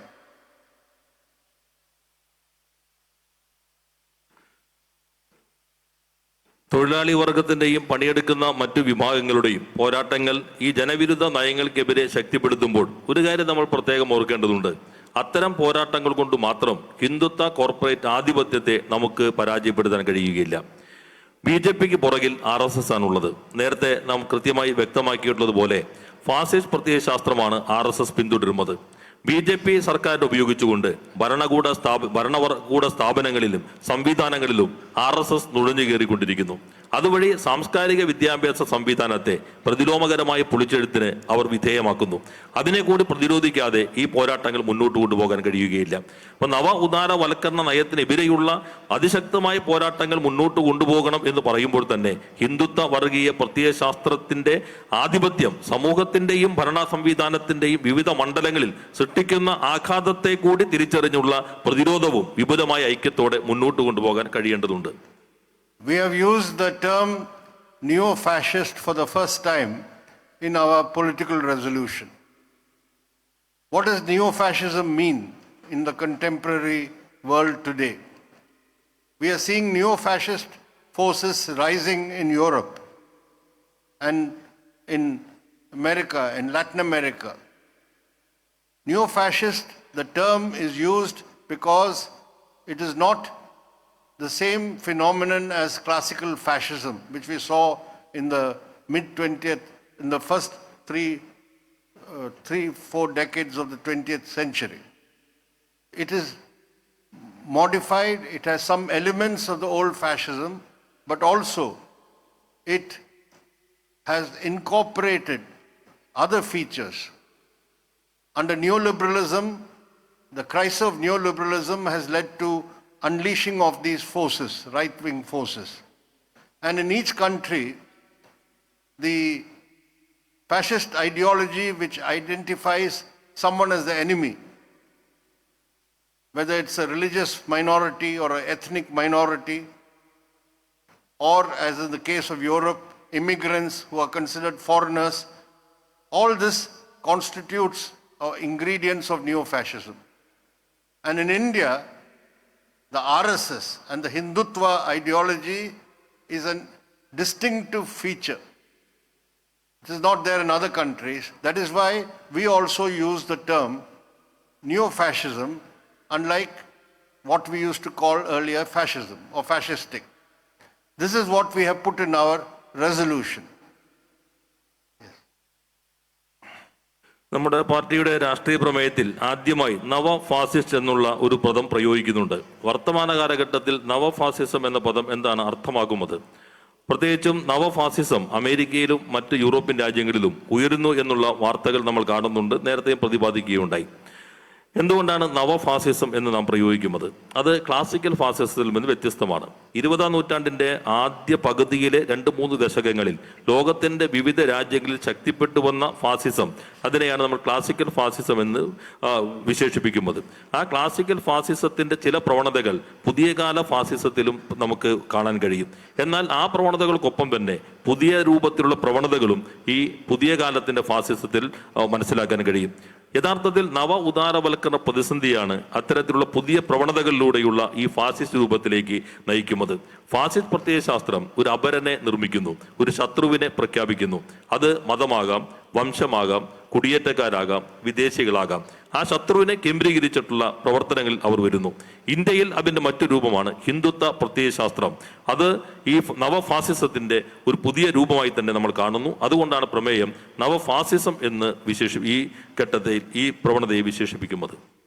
I am amused to find that Congress leaders in Kerala who have seemed to be experts on fascism are critiquing our use of this term neo-fascism and that the Modi government is displaying neo-fascist characteristics. I saw today's paper, Mr. V.D. Satishan has said that earlier the CPIM used to call it fascism. Now they have given up the term fascism because they don't want to fight the BJP. They are soft on the BJP. And he claims our earlier party Congress resolutions had called the Modi government fascist, and now we have given up the term. I don't think he has read our earlier resolutions, because if he reads our Hyderabad Congress resolution 2018,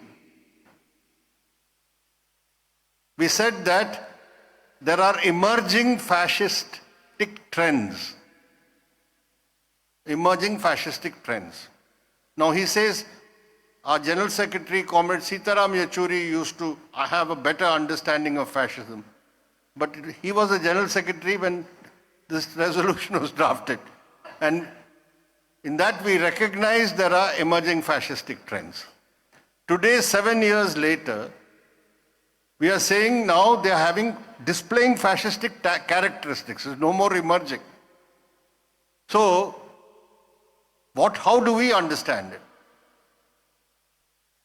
With the 11 years of Modi government's rule, the aggressive drive to impose the Hindutva agenda and the neoliberal agenda, yes, they are displaying neo-fascistic characteristics now. And we have to fight it. We have to resist it. Because if we do not fight it and resist it, then it will develop into full-fledged fascism. This is what makes us mobilize the people, create the grounds to fight back this neo-fascistic trends and characteristics. This is how we understand it. And distorting this, the Congress party is only playing cheap politics. We do not need certificates from the Congress leadership here on how to fight the BJP and the RSS. We have just passed a resolution on our martyrs since the last state conference here. 4 of them were killed by the RSS. 4 of those martyrs were killed at the hands of the RSS. This is the proof of who is fighting the RSS and the BJP in Kerala.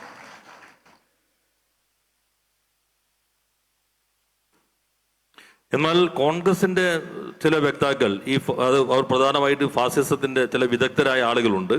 അവര് ഈ മോഡിയുടെ ഈ നവ fascist പ്രവണത എന്നുള്ള ഈ പ്രയോഗത്തെ അവർ പറയുന്നത് ഇത് CPIM ഇത് ഫാസിസത്തെ ഉപേക്ഷിച്ച് കാണുന്നില്ല, BJPക്ക് ഇതിലുള്ള പോരാട്ടം ദുർബലപ്പെടുത്തുന്നു. VD സതീശൻ പറഞ്ഞത് നേരത്തെ ഇവർ ഫാസിസം എന്നാണ് പറഞ്ഞിരുന്നത്, മോഡി ഗവൺമെന്റ് ഫാസിസ്റ്റ് ഗവൺമെന്റ് ആയിട്ടാണ് കണ്ടിരുന്നത്, ഇപ്പോൾ അത് ഉപേക്ഷിച്ചിരിക്കുന്നു. അത് BJPയുടെ മൃദു സമീപനമാണ്, BJPക്കെതിരെ പൊരുതുന്നതിന് താല്പര്യമില്ലാത്തതാണ് എന്ന് കാണിക്കുകയാണ് എന്നാണ് അദ്ദേഹം പറയുന്നത്. യഥാർത്ഥത്തിൽ അദ്ദേഹം ഇപ്പോഴത്തെ രേഖ മാത്രമല്ല മുൻപത്തെ പാർട്ടി രേഖകളും വായിച്ചിട്ടുണ്ടാകാൻ ഇടയില്ല എന്നാണ് എനിക്ക് മനസ്സിലാക്കാൻ കഴിയുന്നത്.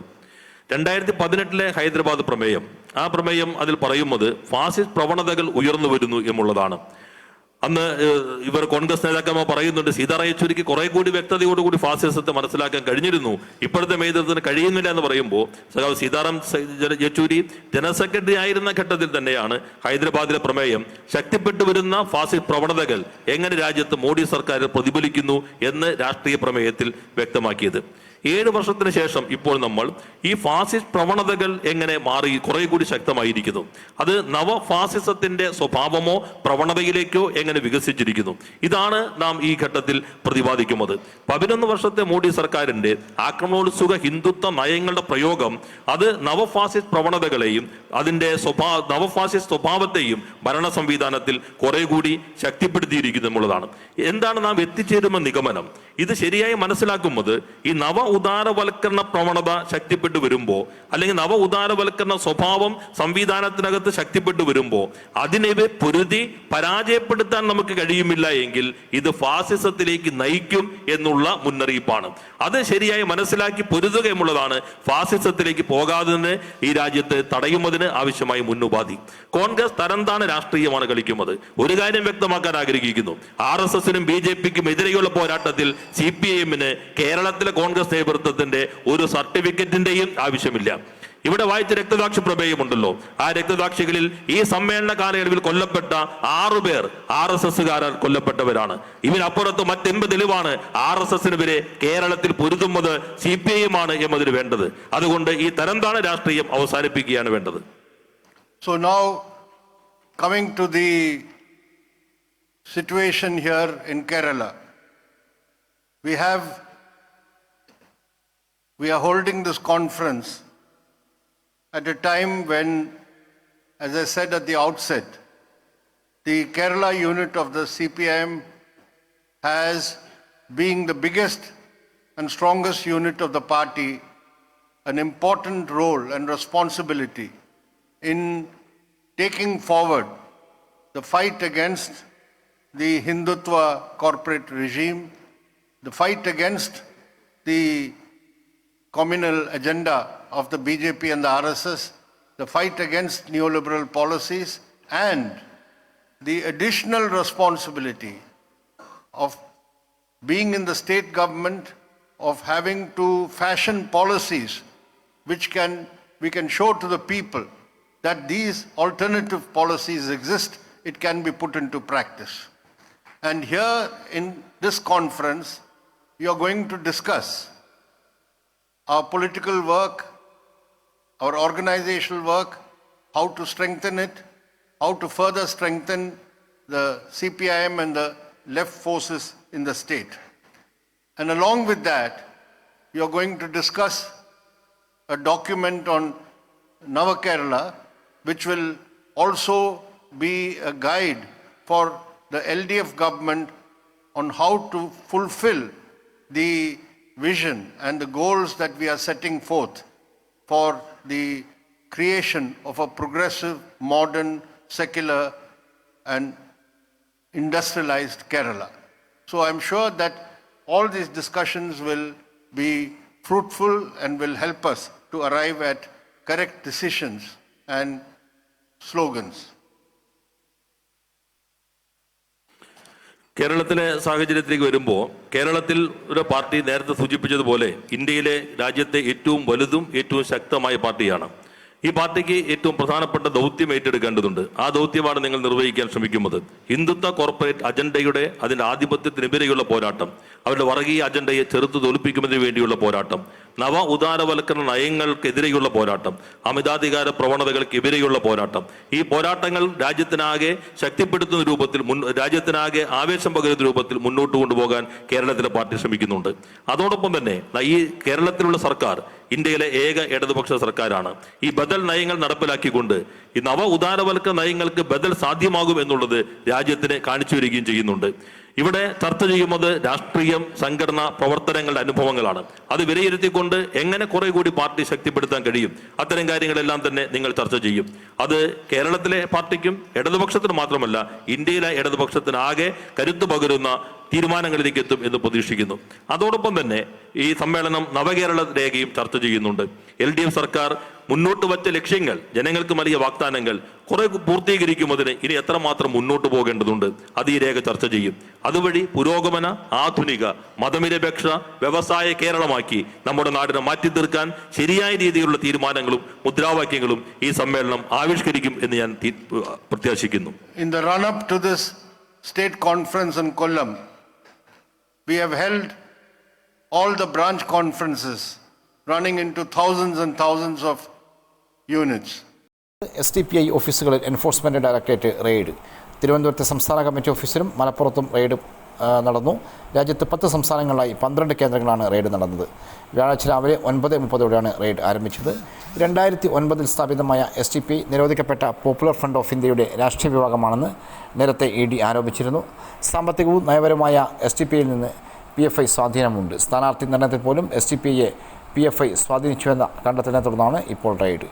STPI ദേശീയ അധ്യക്ഷൻ MK ഫൈസിയെ കള്ളപ്പണം വെളുപ്പിക്കൽ കേസിൽ എൻഫോഴ്സ്മെൻറ്റ് ഡയറക്ടറേറ്റ് ചൊവ്വാഴ്ച അറസ്റ്റ് ചെയ്തിരുന്നു. പാലക്കാട് പട്ടാമ്പി സ്വദേശിയാണ് ഫൈസി. നിയമവിരുദ്ധ സംഘടന എന്ന പേരിൽ 2022 കേന്ദ്ര സർക്കാർ പോപ്പുലർ ഫ്രണ്ടിനെ നിരോധിച്ചത്. നിരോധിക്കുന്നതിന് മുൻപേ EDയും ദേശീയ അന്വേഷണ ഏജൻസിയും വിവിധ സംസ്ഥാന പോലീസ് സേനകളും തുടർച്ചയായി പോപ്പുലർ ഫ്രണ്ട് നേതാക്കൾക്കെതിരെ റെയ്ഡുകളും എൻഫോഴ്സ്മെൻറ്റ് നടപടികളും നടത്തിയിരുന്നു. എന്നാൽ പോപ്പുലർ ഫ്രണ്ട് ബന്ധം നിഷേധിക്കുന്ന STPI സ്വയം സ്വതന്ത്ര സംഘടനയാണെന്നാണ് അവകാശപ്പെടുന്നത്.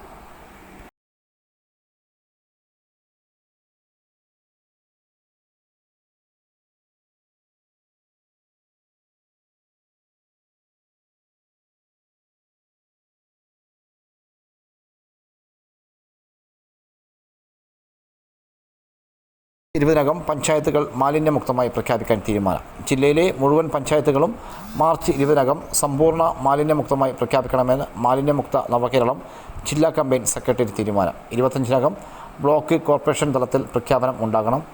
മാർച്ച് 30 ജില്ലാതല പ്രഖ്യാപനം നടത്തുവാനും തദ്ദേശ സ്വയംഭരണ ജോയിൻറ്റ് ഡയറക്ടർ TJ അരുണിൻ്റെ അധ്യക്ഷതയിൽ ചേർന്ന യോഗം തീരുമാനിച്ചു. ക്യാമ്പയിൻ നടത്തിപ്പിൽ പിന്നോക്കം നിൽക്കുന്ന തദ്ദേശ സ്ഥാപനങ്ങളുടെ പ്രവർത്തനം കാര്യക്ഷമമാക്കാൻ യോഗം തീരുമാനിച്ചു. ക്യാമ്പയിൻ നടത്തിപ്പ് ജില്ലാ ക്യാമ്പയിൻ സെക്രട്ടറിയുടെ നേതൃത്വത്തിൽ ഉദ്യോഗസ്ഥർ തദ്ദേശ സ്ഥാപനങ്ങൾ സന്ദർശിക്കുകയും ജനപ്രതിനിധികളും സെക്രട്ടറിമാരുമായി മീറ്റിംഗ് നടത്തുകയും ചെയ്യും. മാലിന്യമുക്ത പ്രഖ്യാപനത്തിന് മുമ്പ് തദ്ദേശ സ്ഥാപനങ്ങൾ ക്യാമ്പയിൻ്റെ മാനദണ്ഡങ്ങൾ പൂർണ്ണമായും പാലിച്ചിട്ടുണ്ടെന്ന് ഉറപ്പുവരുത്തണമെന്ന് ജോയിന്റ് ഡയറക്ടർ നിർദ്ദേശിച്ചു. പയ്യാമ്പലത്ത് മാലിന്യം തള്ളുന്നത് ഗൗരവതരമാണെന്ന് യോഗം വിലയിരുത്തി. ഇതിനെതിരെ നടപടിയെടുക്കാൻ കണ്ണൂർ കോർപ്പറേഷന് കത്ത് നൽകും.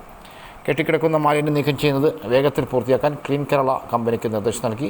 തദ്ദേശ ജോയിന്റ് ഡയറക്ടറുടെ ചേംബറിൽ ചേർന്ന യോഗത്തിൽ LHD assistant director TV Subhash, justice mission ജില്ലാ കോർഡിനേറ്റർ KM സുനിൽകുമാർ, ഹരിതകേരള മിഷൻ ജില്ലാ coordinator EK Somasekharan, Kudumbashree DPM Jibins Kariya, ജില്ലാ planning officer research officer Nisha, വിവിധ വകുപ്പ് ഉദ്യോഗസ്ഥർ തുടങ്ങിയവർ പങ്കെടുത്തു.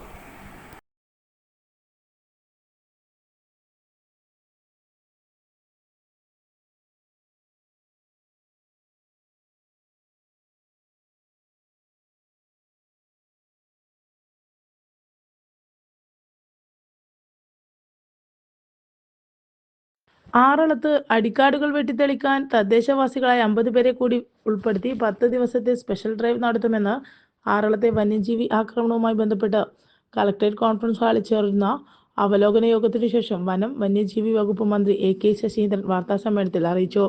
ഇതിനായി ദേശീയ ഗ്രാമീണ തൊഴിലുറപ്പ് പദ്ധതി ഫണ്ട് വിനിയോഗിക്കാവുമെന്നാണ് കണക്കാക്കുന്നതെന്നും മന്ത്രി പറഞ്ഞു. ആറളത്ത് 5 കിലോമീറ്റർ നീളത്തിൽ സോളാർ ഹാങ്ങിങ് ഫെൻസിംഗ് നിർമ്മാണത്തിന് ജില്ലാ പഞ്ചായത്തും ആറളം ഗ്രാമപഞ്ചായത്തും ചേർന്ന് 36 ലക്ഷം രൂപ അനുവദിച്ചിട്ടുണ്ട്. എത്രയും പെട്ടെന്ന് ഈ പ്രവൃത്തികൾ പൂർത്തീകരിക്കുമെന്നും മന്ത്രി പറഞ്ഞു. ആനമതിൽ നിർമ്മാണ പുരോഗതി വിലയിരുത്തുന്നതിനായി അഡ്വക്കേറ്റ് സണ്ണി ജോസഫ് MLA ജില്ലാ കളക്ടറുടെ നേതൃത്വത്തിൽ മാർച്ച് 7 വെള്ളിയാഴ്ച സൈറ്റ് ഇൻസ്പെക്ഷൻ നടത്തും. തുടർന്ന് ആനമതിൽ നിർമ്മാണവുമായി ബന്ധപ്പെട്ടവരുമായി കൂടിക്കാഴ്ച നടത്തും. വേറെന്തെങ്കിലും പ്രദേശം കൂടി ദുരന്തം അനുഭവിക്കുന്നുണ്ടോ എന്നുകൂടി പരിശോധിക്കും. ആറളത്ത് നിന്നും തുരത്തുന്ന മൃഗങ്ങൾ അയ്യൻകുന്ന് പഞ്ചായത്ത് പരിധിയിലേക്ക് കടന്നു വരുന്നതിൽ അയ്യൻകുന്ന് പഞ്ചായത്ത് പ്രസിഡന്റ് കുര്യച്ചൻ പൈമ്പള്ളിക്കുന്നേൽ ആശങ്ക അറിയിച്ചു. അയ്യൻകുന്നിലും ജാഗ്രതയോടുകൂടി പ്രവർത്തനം നടത്തുമെന്ന് മന്ത്രി അറിയിച്ചു. വനം വകുപ്പ് ഉദ്യോഗസ്ഥർ രാപകലില്ലാതെ സുരക്ഷയൊരുക്കുവാനുള്ള പ്രവർത്തനങ്ങൾ ഒരുക്കുകയാണെന്ന് മന്ത്രിയുടെ അധ്യക്ഷതയിൽ ചേർന്ന അവലോകന യോഗം വിലയിരുത്തി. Sunny Joseph MLA, Iritty block panchayat president K Velayudhan, Aralam ഗ്രാമപഞ്ചായത്ത് പ്രസിഡന്റ് KP രാജേഷ്, ജില്ലാ collector Arun K Vijayan, rural police മേധാവി അനുജ് പലിവാൽ, വനംവകുപ്പ് ഉത്തരമേഖല CCF KC Deepa, DFO S Vaishakh, ജില്ലാ പ്ലാനിംഗ് ഓഫീസർ നൈനോജ് മേപ്പാടിയത്ത്, വിവിധ തദ്ദേശ സ്വയംഭരണങ്ങളുടെ സെക്രട്ടറിമാർ, വനംവകുപ്പ് ഉദ്യോഗസ്ഥർ, വിവിധ വകുപ്പ് ഉദ്യോഗസ്ഥർ തുടങ്ങിയവർ പങ്കെടുത്തു. ഗ്രാമപഞ്ചായത്ത് സംയോജിത കൃഷി ക്ലസ്റ്റർ കർഷക ശില്പശാലയുടെ ഉദ്ഘാടനം ജില്ലാ panchayat president advocate KK Ratnakumari നിർവഹിച്ചു. ജില്ലയിലെ 6 പഞ്ചായത്തുകളാണ് സംയോജിത കൃഷി രീതി നടപ്പിലാക്കുന്നത്. കർഷകർക്ക് പദ്ധതിയുടെ സഹായങ്ങൾ ലഭ്യമാക്കുന്നതിനുള്ള ലൈവ്ലിഹുഡ് സർവീസ് സെൻ്ററും ജില്ലാ പഞ്ചായത്ത് പ്രസിഡന്റ് ഉദ്ഘാടനം ചെയ്തു. കാർഷിക ഉപജീവന മേഖലയിൽ കുടുംബശ്രീ കണ്ണൂർ ജില്ലാ മിഷന്റെ ആഭിമുഖ്യത്തിൽ ആരോഗ്യം ആനന്ദം അതിജീവനം കർഷക സംസ്കാരത്തിലൂടെ എന്ന സന്ദേശവുമായാണ് പദ്ധതി ആരംഭിച്ചത്.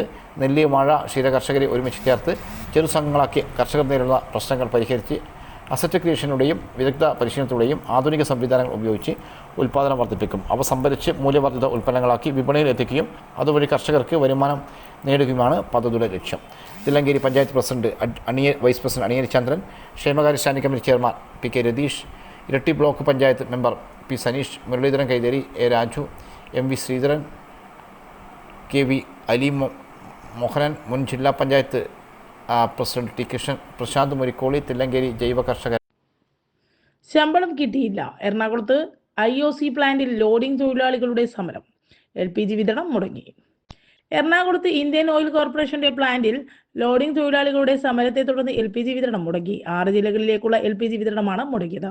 ശമ്പളം ലഭിക്കാത്തതിനെ തുടർന്നാണ് ലോഡിംഗ് തൊഴിലാളികൾ ഇന്ന് രാവിലെ മുതൽ ഉദയപേരൂരിലെ പ്ലാന്റിൽ സമരം ആരംഭിച്ചത്.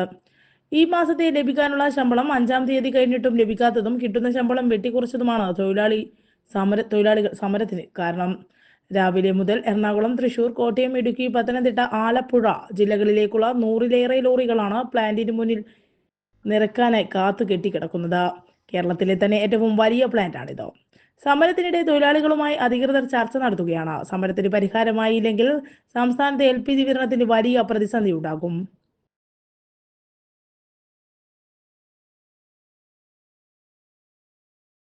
കൊല്ലം വി പാർക്കിൽ ഷട്ടിൽ തട്ടി മന്ത്രി മുഹമ്മദ് റിയാസ്. കാട് പിടിച്ച് കിടന്ന പാലത്തിന്റെ അടിഭാഗം മനോഹരമായ പാർക്കാക്കിയപ്പോൾ ജനങ്ങൾ അതിനെ ഏറ്റെടുത്തു. സംസ്ഥാനത്തെ ആദ്യത്തെ വി പാർക്കിൽ രാവിലെ കുറച്ചു സമയം ഷട്ടിൽ തട്ടൽ എന്ന അടിക്കുറിപ്പോടെയാണ് മന്ത്രി സമൂഹ മാധ്യമങ്ങളിൽ പോസ്റ്റ് പങ്കുവച്ചിരിക്കുന്നത്. മന്ത്രി ഷട്ടിൽ കളിക്കുന്നതിനിടെ വീഡിയോയും പങ്കുവച്ചിട്ടുണ്ട്. നിരവധി ആളുകളാണ് മന്ത്രിയുടെ പോസ്റ്റിന് താഴെ കമന്റുമായി എത്തിയിരിക്കുന്നത്. സംസ്ഥാന സർക്കാരിന്റെ ഡിസൈൻ പോളിസിയുടെ ഭാഗമായി പാഴ്സ് സ്ഥലങ്ങൾ വിനോദയിടങ്ങളായി മാറ്റുന്ന ആദ്യ വി പാർക്കാണ് കൊല്ലത്തേത്. കഴിഞ്ഞ ദിവസം മന്ത്രിമാരായ PA Muhammad Riyas, KN Balagopal, J Chinchu Rani എന്നിവർ ചേർന്ന് നിർവഹിച്ചിരുന്നു. കൊല്ലം SM കോളേജിന് സമീപം റെയിൽവേ മേൽപ്പാലത്തിന് താഴെ ഉപയോഗശൂന്യമായി കിടക്കുന്നിരുന്ന 70 സെന്റ് സ്ഥലമാണ് വി പാർക്ക് എന്ന പേരിൽ രൂപകൽപ്പന ചെയ്തത്. ജനങ്ങൾക്ക് തുറന്നു കൊടുത്തത് മാലിന്യങ്ങളും മയക്കുമരുന്നും സംഘങ്ങളും സാമൂഹ്യ വിശുദ്ധരുടെയും കേന്ദ്രമായിരുന്ന പണ്ട് ഇവിടം അതിനിപ്പഴം കഥ നവകേരള എങ്ങനെ ആകണം അതിന് ഒരു ഉദാഹരണമായി വി പാർക്ക്. ബയോമെഡിക്കൽ മാലിന്യങ്ങൾ ഉൾപ്പെടെ തള്ളപ്പെട്ടിരുന്ന ഈ സ്ഥലം ഇനി കൊല്ലത്തിന്റെ നൈറ്റ് ലൈഫ് കേന്ദ്രമാകുകയാണ്. നടപ്പാത, ബാഡ്മിന്റൺ, വോളിബോൾ കോർട്ടുകൾ, വിശാലമായ ചെസ് ബ്ലോക്ക്, കുട്ടികൾക്കായി skating area, open gym, yoga zone, food കിയോസ്കുകൾ വരെ സജ്ജമായി. രാത്രികാലത്ത് വർണ്ണവിളക്കുകളുടെ അലങ്കാരവും ടൂറിസം ക്ലബിലെ കുട്ടികൾ വരച്ച മനോഹര ചിത്രങ്ങളും ഈ ഇടത്തെ കൂടുതൽ സുന്ദരമാക്കുന്നു.